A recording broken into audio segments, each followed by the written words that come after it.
Hi friends, നമുക്കിന്നേ വളരെ സിമ്പിളായിട്ട് വീട്ടിൽ തന്നെ ഒരു പാർട്ടി പേപ്പർ ഉണ്ടാക്കുന്നത് എങ്ങനെയാണെന്ന് നോക്കാം. പാർട്ടി പേപ്പർ എന്ന് പറഞ്ഞപ്പോൾ നിങ്ങൾക്ക് മനസ്സിലായില്ലേ, ബർത്ത്ഡേക്കൊക്കെ നമ്മൾ പൊട്ടിച്ച് ചെത്തറി വീഴുന്ന പേപ്പറുകൾ, നല്ല കളവർണ്ണങ്ങളിലുള്ള പേപ്പറുകൾ ചെത്തറി വീഴുന്നത് കണ്ടില്ലേ, അത് തന്നെ. അപ്പം നമുക്ക് അതിന് വേണ്ടത് കളർ പേപ്പർ, പല കളറിലുള്ള പേപ്പർ വളരെ ചെറിയ പീസായിട്ട് മുറിച്ചെടുത്തത്. ഇതിപ്പോൾ ഞാൻ പൂക്കളുണ്ടാക്കാൻ വേണ്ടി ഉപയോഗിച്ച പേപ്പറിൻ്റെ ബാക്കിയാണ്. പിന്നെ വേണ്ടത് നമുക്കൊരു സിപ്പർ ബാഗ്, ഒരു ചെറുത് മതിയാവും. പിന്നെ വേണ്ടത് ഒരു ടിഷ്യൂ പേപ്പർ, പിന്നെ സെലോ ടേപ്പോ, ടിഷ്യൂ പേപ്പർ ഒട്ടിക്കാൻ വേണ്ടിയിട്ട് ഒരു സെലോ ടേപ്പ്. അത് നമുക്ക് ചെയ്യേണ്ടത് എന്നാന്ന് വെച്ച് കഴിഞ്ഞാൽ, സിപ്പർ ബാഗിൽ അതിൻ്റെ ഈ അടിഭാഗം അകത്തേക്ക് മടക്കി കൊടുക്കണം. കണ്ടില്ലേ, ഒരു ബാഗ് പോലെ, ഒരു പോക്കറ്റ് പോലെ ആക്കി നമുക്ക് ആ പേപ്പർ അതിനകത്താണ് നമ്മളിടുക. അതിന് വേണ്ടിയിട്ട് നമുക്കത് അങ്ങനെ അകത്തേക്ക് മടക്കി കൊടുക്കാം.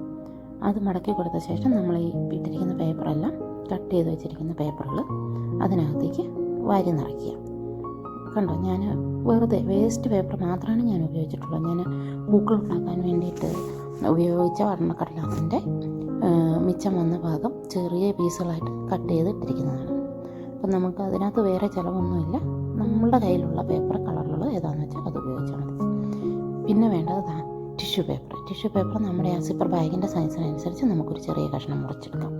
ഇത് ചെറിയ കഷ്ണം ടിഷ്യൂ പേപ്പർ മുറിച്ചെടുത്ത ശേഷം നമ്മൾ ഈ സിപ്പർ ബാഗിൻ്റെ പോക്കറ്റ് പോലെ ആക്കി നമ്മളതിൽ പേപ്പർ നിറച്ചിട്ടില്ലേ, ആ ഭാഗം നമുക്കൊന്ന് ഒട്ടിച്ചു കൊടുക്കാം. ഈ പേപ്പർ ഇതിൽ വെച്ച് അത് കൊണ്ടൊന്ന് കവർ ചെയ്ത് കൊടുക്കണം.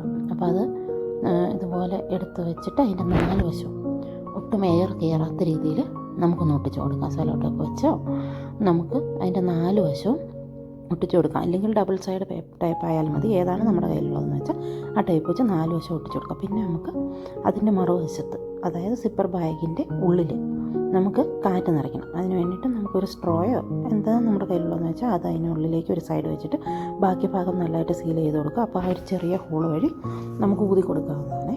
അപ്പോൾ അങ്ങനെ നമുക്ക് അതിൽ ഊതി കൊടുക്കുക. അത് കാറ്റ് നിറഞ്ഞ ശേഷം ആ സ്ട്രോ അങ്ങ് മാറ്റി നല്ല വൃത്തിയായിട്ട് സീൽ ചെയ്യുക. ഒട്ടും കാറ്റ് പുറത്ത് പോകാത്ത രീതിയിൽ വേണം സീൽ ചെയ്യാൻ വേണ്ടിയിട്ട്. നമുക്കിത് ഉപയോഗിച്ച് നോക്കാം. പതുക്കെ ഞെക്കി കൊടുക്കുക. എത്ര മനോഹരമായിട്ടാണ് പൊട്ടി വീണിരിക്കുന്നത് നോക്കി.